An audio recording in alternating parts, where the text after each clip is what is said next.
मैं class nursery की teacher हूँ और मेरा ताल्लुक दी स्मार्ट स्कूल से सैयद अहमद खान कैंपस वन से है। प्यारे बच्चों, आज हम हुरूफ तहज्जी की दोहराई करना सीखेंगे। सबसे पहले कौन सा हुरूफ है? अलिफ। कौन सा हुरूफ है? अलिफ। अलिफ मद्दा। ये कौन सा हुरूफ है? बे।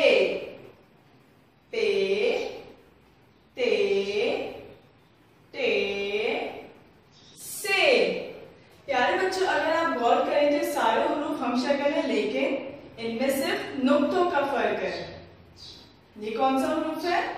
जीम, चे, हे, खे। अगर हम इनमें भी देखें तो इनमें भी सिर्फ नुक्तों का ही फर्क है, बाकी ये सब एक जैसी शक्ल के हैं। दाल, डाल, जाल।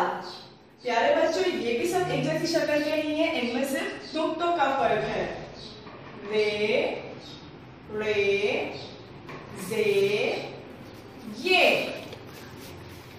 ये कौन सा हुरूफ है? सीन, शीन, स्वाद, ज़्वाद, तोए, ज़ोए। ये कौन सा हुरूफ है?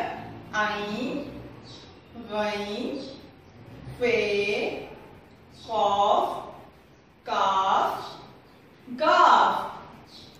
लाम, मीम, नून, वाव, हे, हमजा, छोटी है, बड़ी है। प्यारे बच्चों, उम्मीद है कि आपने हुरूफ तहज्जी की मेरे साथ दोहराई की होगी। अगली बार हाजिर होंगे एक नए पॉइंट के साथ। शुक्रिया। अल्लाह हाफिज।